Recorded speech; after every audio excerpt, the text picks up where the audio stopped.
Everybody, thank you so much for connecting today to our session on leadership and business continuity after COVID, a perspective from GCC region.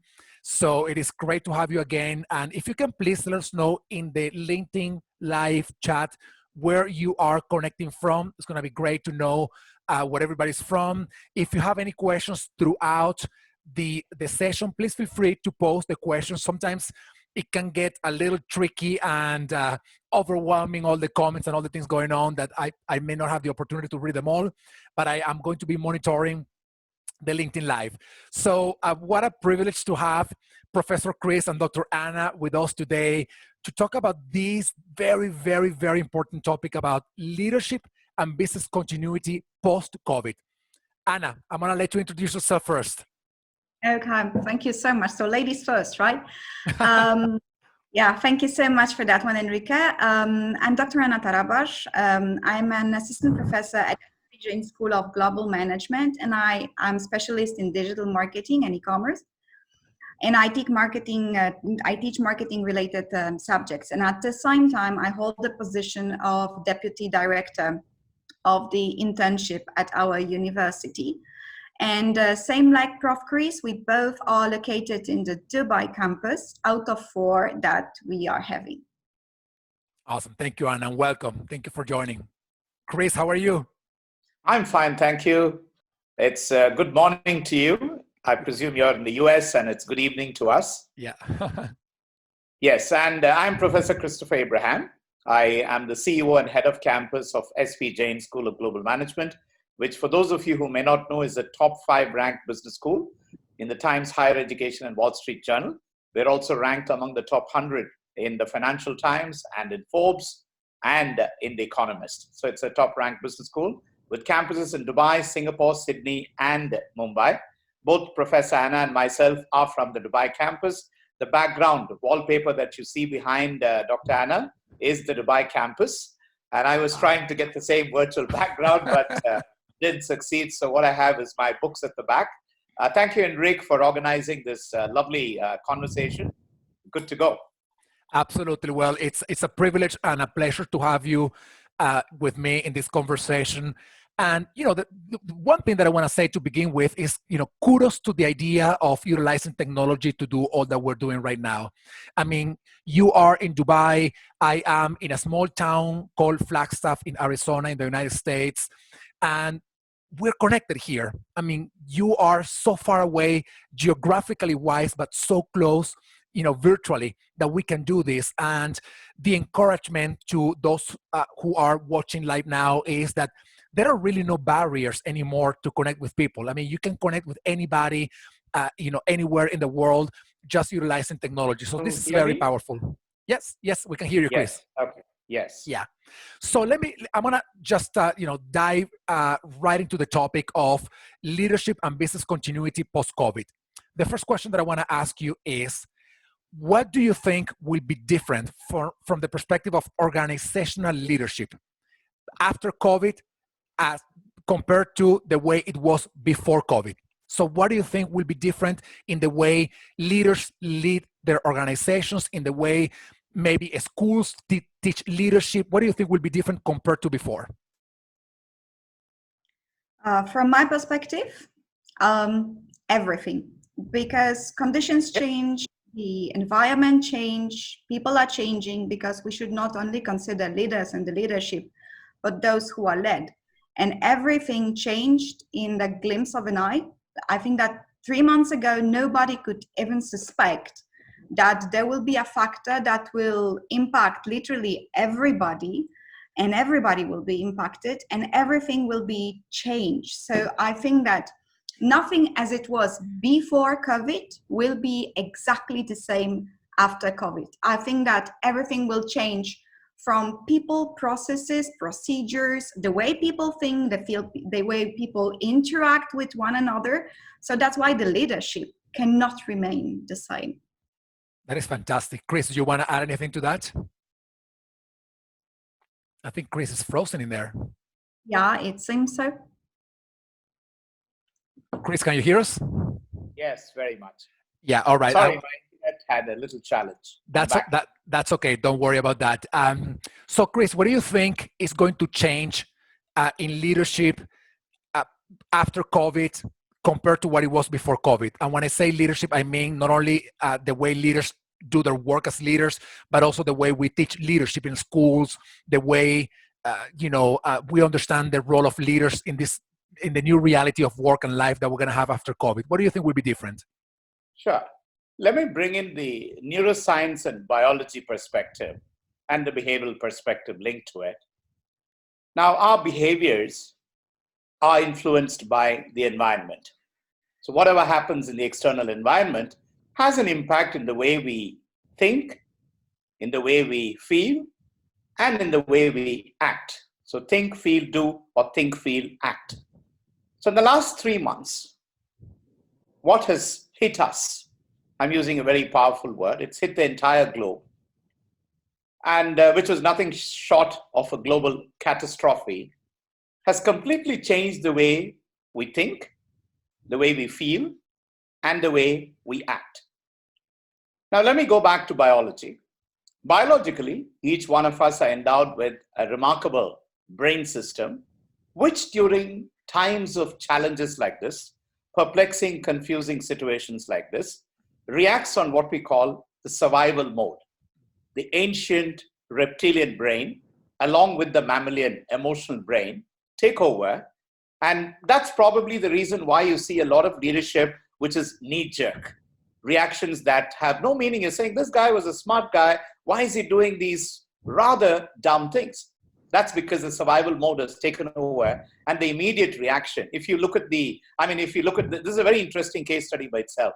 Where you look at the leaders and the leadership styles across the world, you find a contrast in the way they have dealt with the same epidemic. The challenge was the same, but the way each leader approached it was very different. I don't want to take any names now. I'm being politically very correct, but we know what we're talking. We all watch the television, and we know there were different leaders who reacted differently. The reasons were the aspect of biology kicking in the way we would react to a certain challenge. So to answer your question, has leadership changed? Yes, the way we react to situations from a leadership perspective has changed. And certainly my classes, my forthcoming classes on leadership will have new dimensions to it, because there are plenty of case studies on how people should and should not react. Now, the bad news is this biological phenomena of negative reactions or survival reactions. The good news is that thanks to neuroplasticity, the ability of the brain to change itself, each one of us can train ourselves to become better decision makers, to become better leaders. So how will I teach leadership? I will teach them the context. I would teach them how to train their brains to become more versatile, to become more resilient. And all this is biology. So there's no rocket science in it. It's not that only a few people can do it. It's just that we need to train our thinking towards this new understanding of the human brain. So that would be probably a long answer, but that's what I think.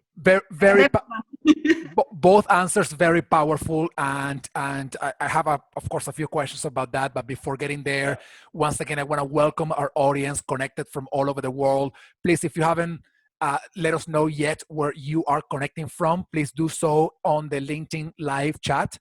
Just let us know what city, what country you're connecting from. Today, we're talking about leadership and business continuity post-COVID, a perspective from the GCC region with Dr. Anna and Professor Chris, and Professor Anna as well. Dr. and Professor Anna. It's perfectly fine. All right. Don't these titles, keep them away. That's much better. All right. So with Anna and Chris. So let me just, I want to go deeper into something that you both said before. People are behaving differently, therefore leadership can't remain the same. Leadership will also have to change. So even if they would not want to change, even if they would want to continue leading their organizations in the same way they did it before, their people, their behaviors, the way they react, their resiliency, like Chris was saying before, is different. Therefore, leaders will have to lead differently. What's going to happen with those leaders, because there are many of them out there, that even after many crises, continue to operate in the same way they were operating before the crisis? I mean, we know that leaders learn, and they change, but we also know that many remain the same. And it's like this phenomena of neuroplasticity, Chris, that you were talking about before. It seems that in their brains, in their minds, it all remains the same throughout time. So what do you think will happen with those leaders who don't think they need to change, or who want to continue to do their work in the same way they did it before COVID-19? From my perspective, what will mainly change, it is that market will validate their behavior. There is no longer possibility to remain unchanged. Because nowadays, in the era of social media, right, people will validate your behavior very quickly. And this is what Professor Chris, being very appropriate, didn't want to point out. But that's why certain people perceived initially as reasonable ones, they have been exposed, they've exposed themselves, and they've been told that your actions, they've been ridiculous. We are talking about different political approach, but the same it will be with the companies. So let me put it this way. I think that it's like a wave that comes back to the company, because it is internal marketing that starts the process, and then it's being showed outside. So definitely, as we said, when the people will change, employees will change. And we can see that they are like 3 dimensions of the people, how they are embracing that impact of COVID.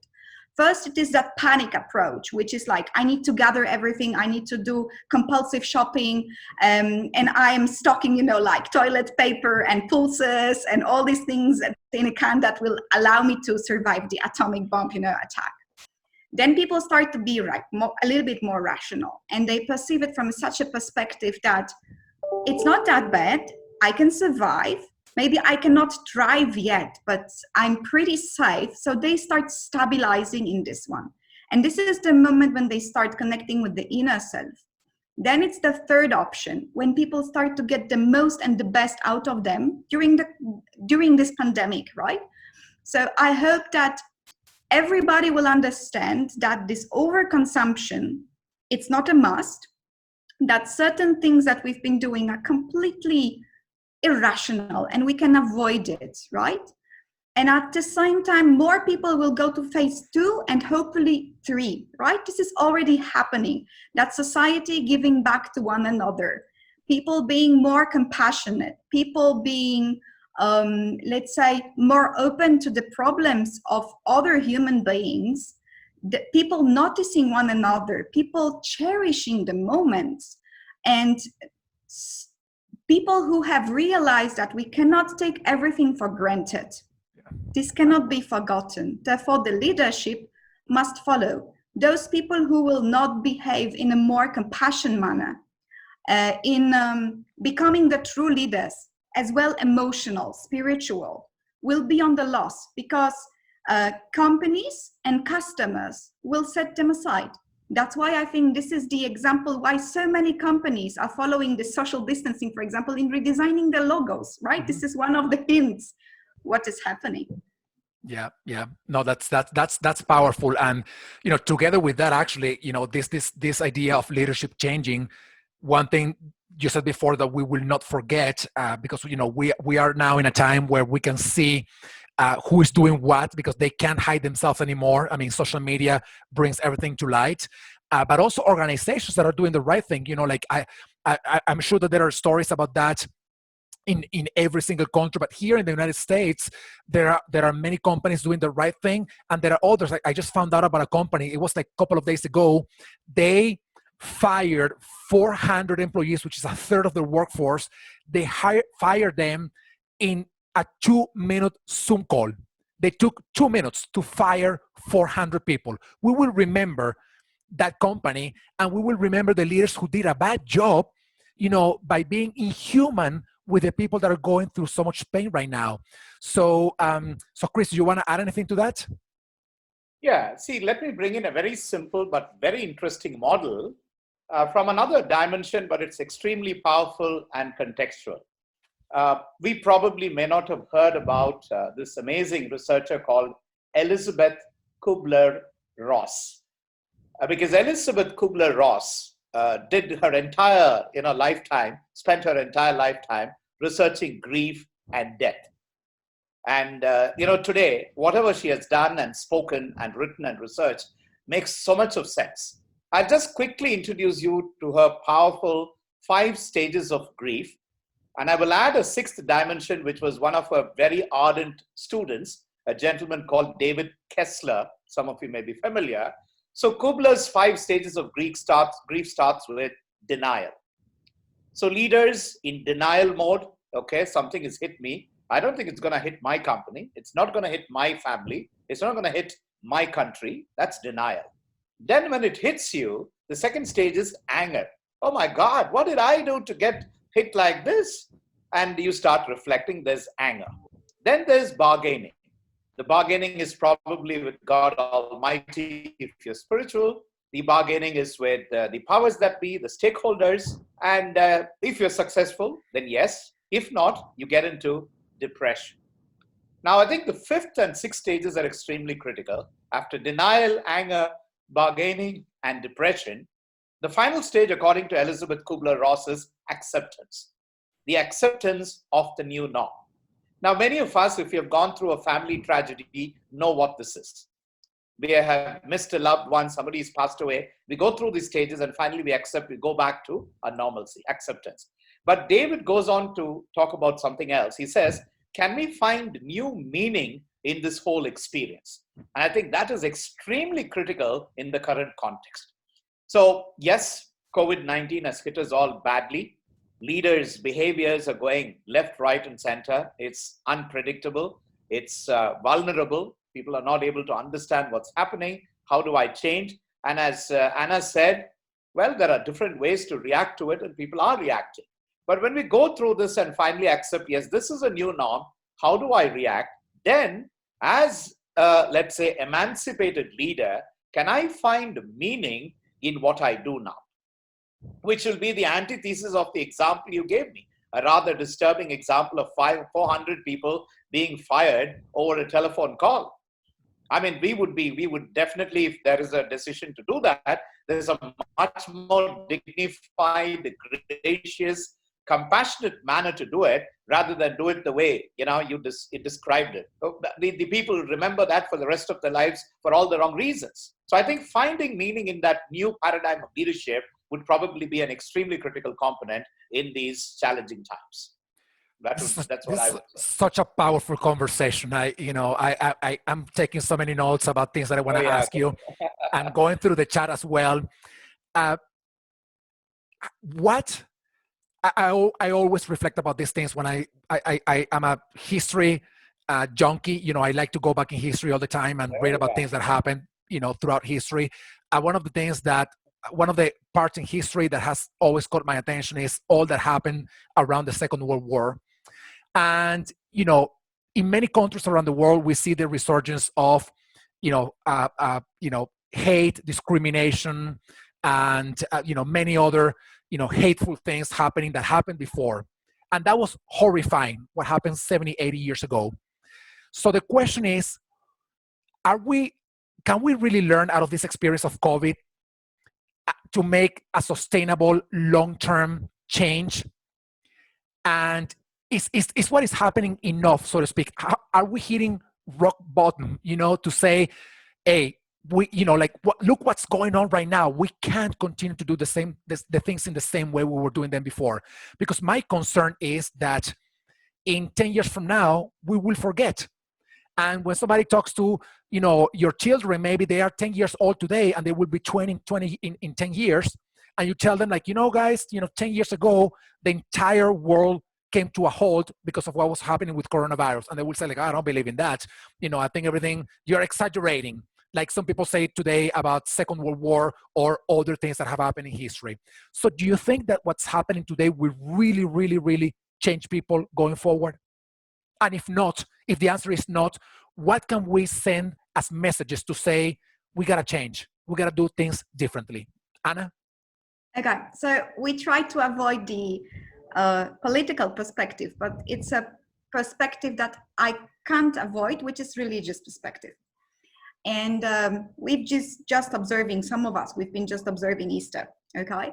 So I think there came a one powerful phrase: blessed are those who have not touched, been there, but yet believe, right? I think that, of course, always for people who will be following us, who will be hearing about that story, for them it will be history. As you are rightly saying, Enrique, it is something that is like Second World War to me, but it was very much, you know, something that just gave the burden to my grandparents and to my parents, right? I only learned about that as a history, that's it. But we need to realize that whatever happened yesterday, it's a history, okay? And as the world is speeding up, I think that it will not be unnoticed, okay? Because you said rightly that World War II impacted many, but it was still selective. Not all the countries participated. Not all the people have been hit. Suddenly, I think this is the moment when everybody gets hit, maybe not equally. Some of them are experiencing bigger tragedy, okay? Because it's just a percentage, numbers, dimension is bigger. Some of them are being, let's say the curve, it's a little bit flatter, so it's a little bit less. But as you rightly said, everybody is on hold. And what I can see with these stages that Prof. Chris mentioned, and let me go back to my field of expertise, digital marketing and social media. People, they've been sharing nonsense things, comments, how to prevent COVID, how to secure yourself, bananas work, wash your hands, take more alcohol, and so on and so forth, right? It was proven to be wrong. Then people started looking for real solutions. Then we started getting jokes and memes about this, right? So which means that we somehow embraced the impact. And then we started getting jokes, and at certain moment we started getting powerful messages. We will not be the same. World has been on hold. Stop. Think. It will be different. We will start, as I said before, cherishing the moment, enjoying the fact that you can just hold somebody's hand, you can go for a walk, you can spend quality time with your family, with your beloved, with your kids, playing outside. Something that we have taken for granted, like going for vacations, just taking a flight. It suddenly has been just stopped for everybody. I can't believe that people will forget it completely. Of course, they will, along with the time, the feeling will be not that powerful, right? But still, I think that people will start behaving in a little bit different manner, appreciating the moments that they are having with their beloved ones, maybe working in a better wolf time balance, looking and prioritizing the things. I can't believe that if you now have the time for family, you will be so eager to give it back at just another shift. I think that's, for example, something that is so obvious in Europe and something that is so obvious in US, which is telecommuting, home office, right? Which was not so obvious in the GCC, right? Here, for people, that digital transformation changed completely the way we are working. Suddenly, we don't need to be like from 9 to 5 in our office, checking in, checking out. People started believing that we don't need to be present physically at the workplace just to provide meaningful deliverables. So which means that home office works and remote office works. I think that especially in the, let's say, a point of view of the GCC, something that will change completely the picture. You know that the main way of the people making payments for the purchase online, till now, it was cash on delivery, right? So for example, now something that is happening, people are going paperless. Yeah. People are going with the credit card payments. UAE, for example, it's a country when a lot of people have been withdrawing money from their account to buy a car by cash instead of paying for the same with the credit card, right? At the same time, it's a country when still the checks are ongoing. If you pay for your flat, for your rent, you are paying by check, something that my country, which is Poland, we've forgotten like 20 years back. So NFC payment, credit card payment, digital payment and entire digital transformation will be there. I got a tweet a while ago. It was, what or who impacted your digital transformation the most? Is it A, your CEO, B, your CIO, or C, the option was COVID-19? And that answer was, we will never be the same. I can't believe we will, right? That's the hope. And actually, I was just I mean, that is absolutely the hope. I am hoping that we're never the same again. And I want to bring up a quote that I can't remember the who said it, but I always go back to it. It says, everything has been said, but because nobody listens, we have to say them all over again, over and over again. And what I'm trying to say here is that for a lot of us individually, we know that things have to be different and things have to change, but some people will forget. And sadly, sometimes people who are in positions of power, they will want to go back to what maybe is originally their source of power, which is controlling and doing things in their own way and whatnot. So I think that what you're saying, Anna, what Chris has been saying, we have to say these things over and over again. We're in the conversation about leadership, and I want to move on to the conversation about business continuity as well. But before getting there, I want to ask one last question about leadership. I mean, there will be probably more based on the chat, but I want to ask Chris one more question about leadership. If you were to tell 1 to 3 things, like 1 to 3 steps for leaders today to embrace the new meaning of what's going on and make it sustainable in time. 3 things that you can recommend to leaders, what those things be. And maybe, Anna, you can say some of those things as well. Sure. I think Chris is frozen again. Sure. Can you hear me? Yes, we can hear you now. All right. Let me start by saying reflect. The first thing leaders need to do is to spend time in reflection. Reflection is a meditative process. It's the art of asking the right questions. It's the art of getting deeper to find out why, what, how, when, so on and so forth. So reflect. Once you reflect, you also get more meaning to what you're doing, rather than worry, rather than do knee-jerk reactions. Reflect philosophically. What is it that could have been done better? Within reflection, I would also like to add, we have to be extremely careful. Dr. Anna mentioned the different sources of information. You need to be very careful to get your credible sources of information, because we now suffer from this disease called information overload. And most of it is wrong, so you have to be very careful. Once we have that, we do our pros and cons and analyze and try to find some meaning out of all that has happened. The second thing is the natural power of the human system to be resilient, to bounce back. So be resilient.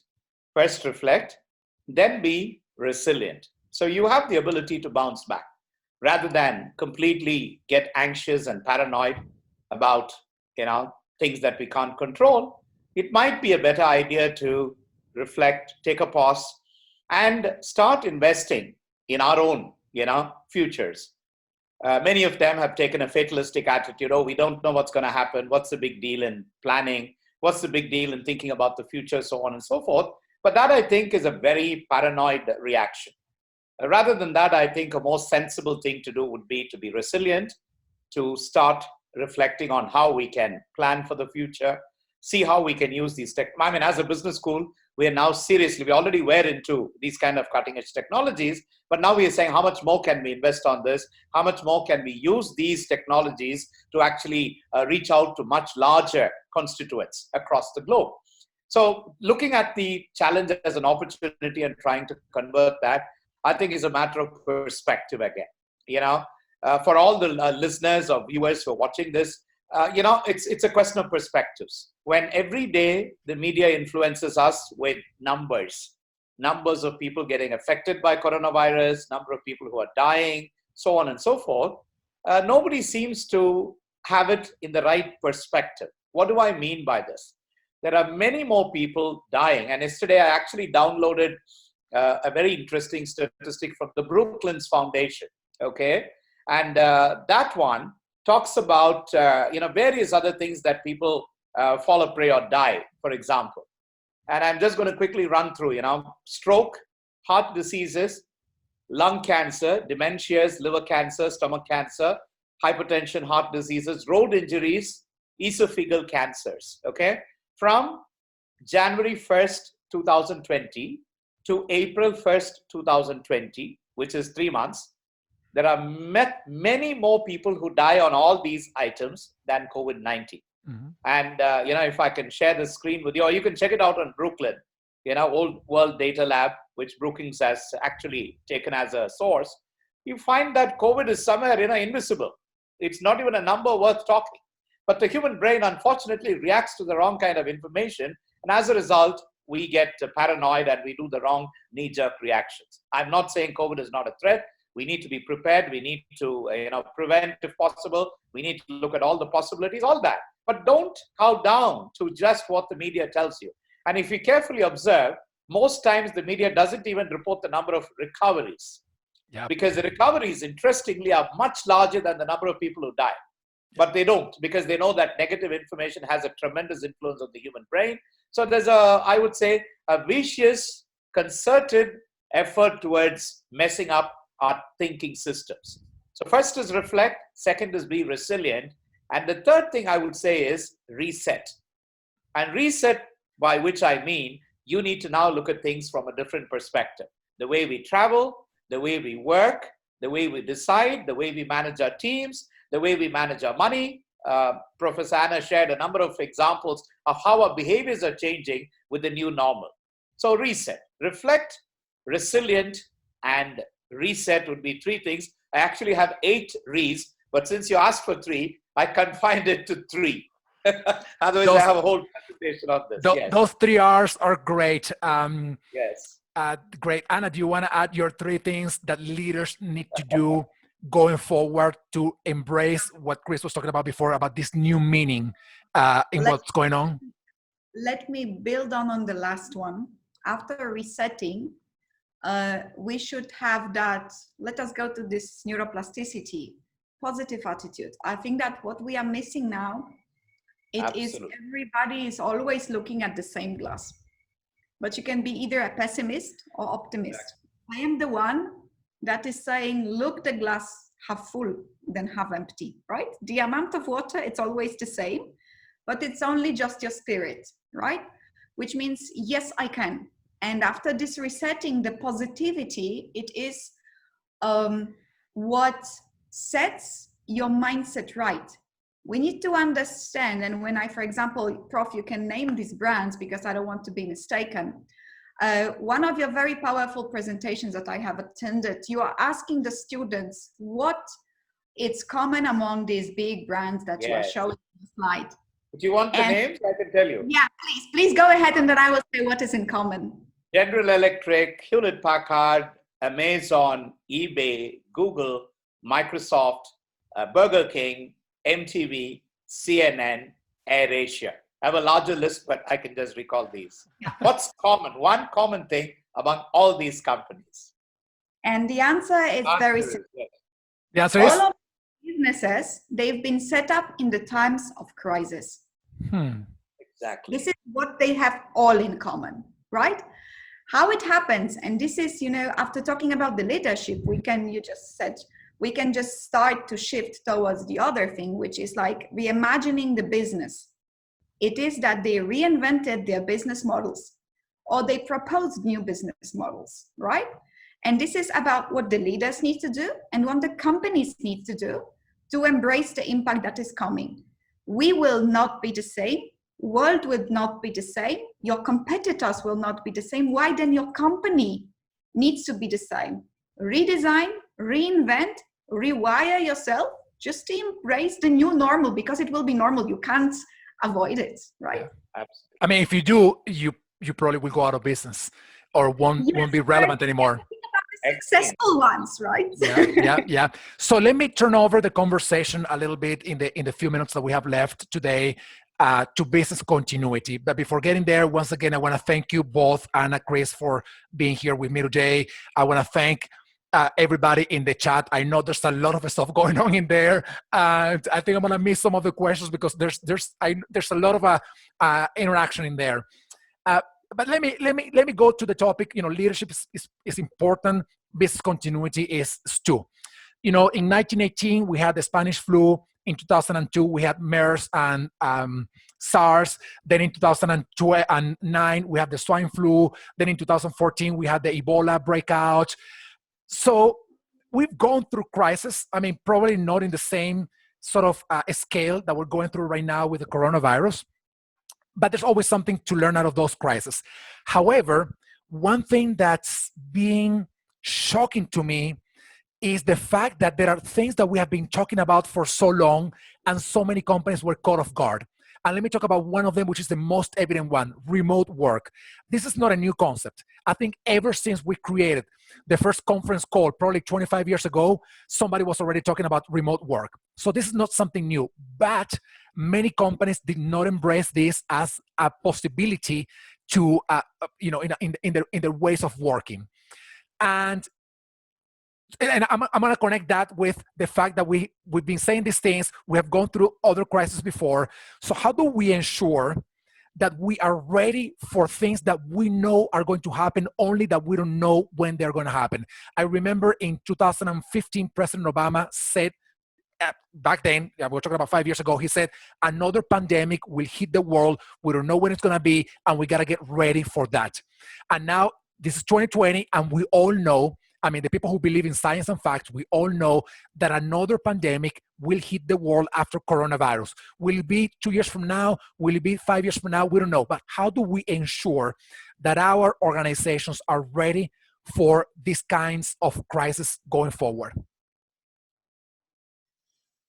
You want me to take that question? Yeah, please go ahead. All right. Okay. So let me again bring in a very interesting framework, which used to be a kind of joke because people couldn't relate to it. I mean, I spoke about this concept a year back in a conference in Dr. Anna's homeland, Poland. And people said, come on, the concept is VUCA. VUCA is now very relevant. Volatile, uncertain, complex, and ambiguous. So when the topic was being debated as the keynote for the conference, there were a number of naysayers who said, business as usual. Why should we bring somebody all the way from Dubai to speak about VUCA? But thankfully, better sense prevailed. The chief organizer of the conference wrote to me a mail, 10 days back saying, Prof, whatever you said is so prophetic. And, many people who didn't take it so seriously are now realizing. So that answers the first portion of your question, that yes, people have been warning about this. The pandemic is not even a black swan. Many people say it's a black swan. I don't consider it a black swan. There's another term for it. It's called a gray rhino. Gray rhino is a variation of the black swan because gray rhino is, again, research. It means that you know the danger is coming. The impending danger has been warned to you. It's right in front of you. It's a big rhino right in front, but we tend to ignore it because of our cognitive biases, right? So that's the reality. So let's not fool ourselves by saying this was a black swan, this happens once in 100 years. No, for the last 20 years, there have been so many warnings, including prominent people like Bill Gates and others who've been speaking about this pandemic that's likely to come and that we're not prepared for it. That's one. Now, VUCA means, as we all know, now VUCA has become a buzzword, so volatile, uncertain, complex, and ambiguous. But here's another interpretation of VUCA, V-U-C-A. So yes, if we need to confront VUCA, we need to use another VUCA. It's like using the pandemic's, virus to actually kill the virus, create the immune system. So what is the VUCA for VUCA? That's right. So it's a very relevant metaphor. This VUCA stands for 4 powerful words: vision, understanding, clarity, and agility. So vision. Professor and myself spoke about the different R's. She continued with what I said, reset, and then she spoke about reinvent, right? Re-innovate. Now that means you have to completely reset your vision. You have to look at things from a different perspective for what they are. Your vision can no longer be what it was relevant, say 5 years, 10 years, even 4 months back. Your vision now needs to completely reset. And once you have that, you're linking it with the understanding of the challenges and changes happening around. And as you rightly said, The history of humanity has been a history of fighting against these challenges and odds on an ongoing basis. It's nothing new. It's just that we don't prepare ourselves. We go back to laid back mode because of the lazy brain. The brain then tends to take rest and then until the next shake-up takes place. So probably it's God Almighty's way of shaking us up on and off to ensure that we are in peak performance. That's Another what I believe. Okay, so the understanding of the tarmac, the understanding. Now here's another perspective. Now one of the key learnings in both of these, the vision and the understanding, is that rather than compete and conflict, it would be a much better business model and a global country model to look at collaboration and cooperation. Now, again, I'm going back to the pandemic for want of a better context. Think about countries trying to fight it on their own, vis-a-vis countries sharing information, countries sharing resources, countries sharing best practices, and last but not the least, so-called sworn enemies helping each other with material support. China sending plane loads of materials, Russia sending plane loads of materials to United States of America when the leader himself was cussing and abusing them.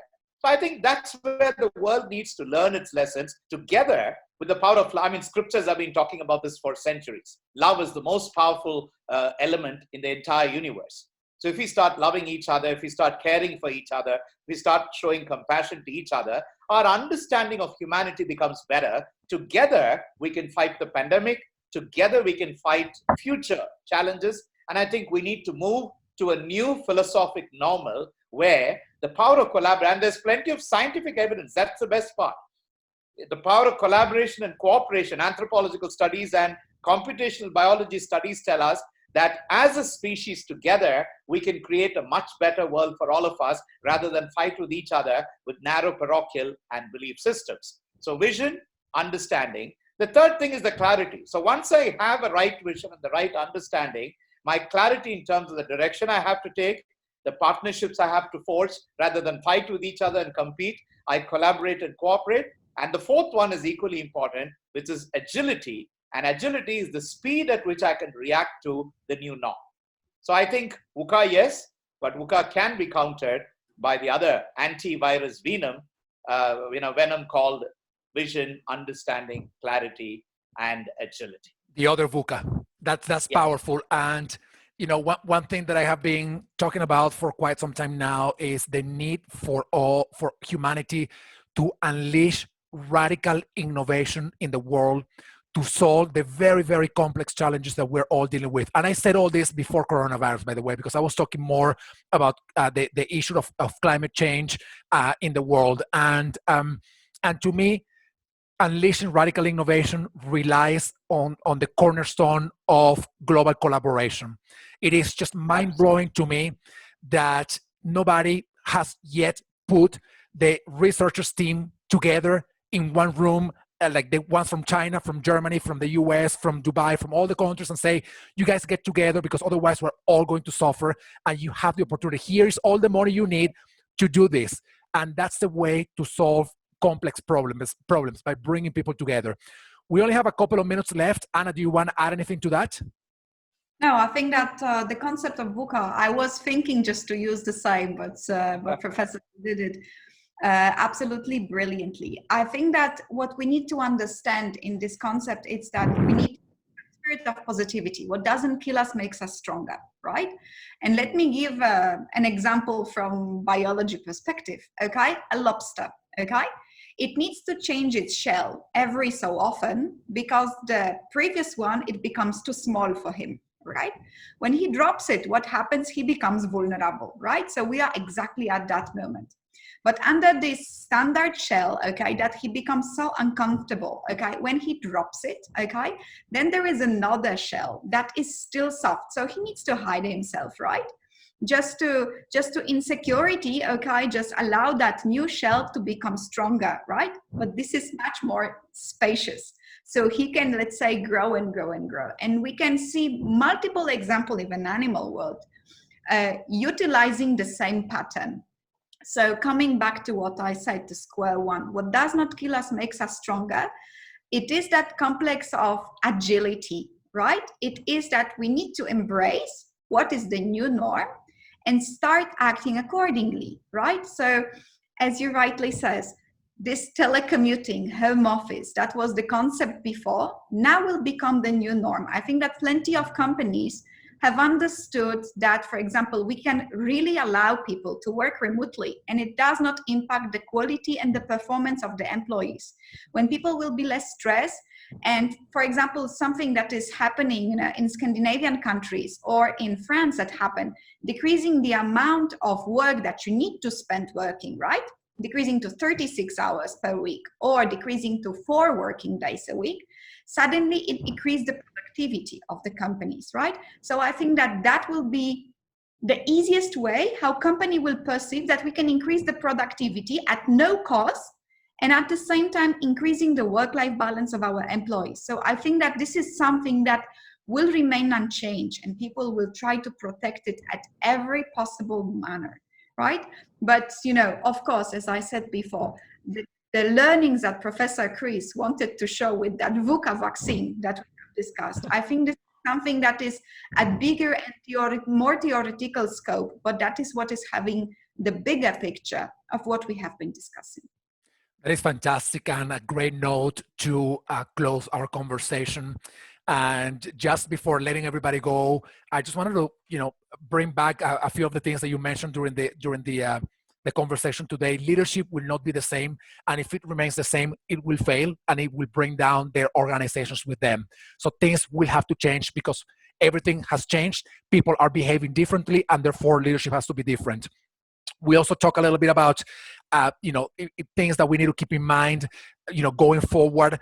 And, part of your reflections, Chris, Anna, were inviting leaders to reflect, to have more resiliency, to have more, to look at this as an opportunity, to have that perspective, to reset the way we were thinking about before, to reimagine and innovate or re-innovate things that we were doing in the world, to have more positive attitude.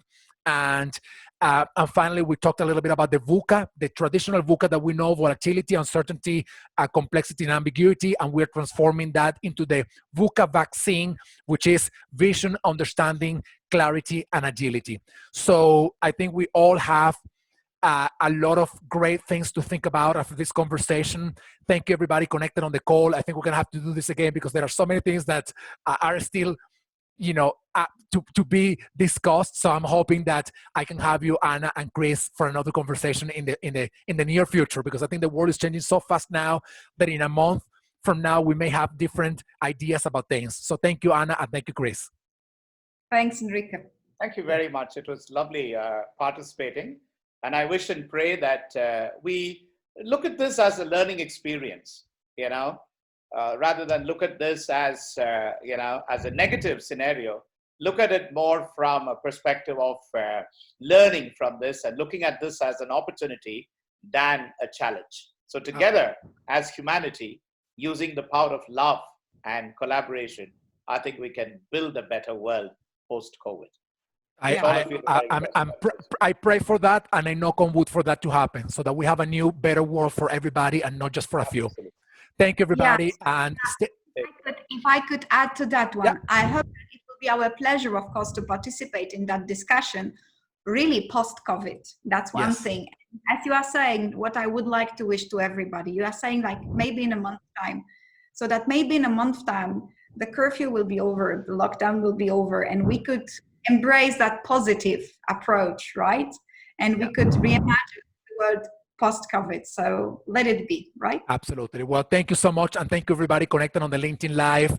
And stay connected, love more, be more empathetic, caring, understanding, tolerant with others. I think we just, like Anna said before, we shed the shell that was too small before.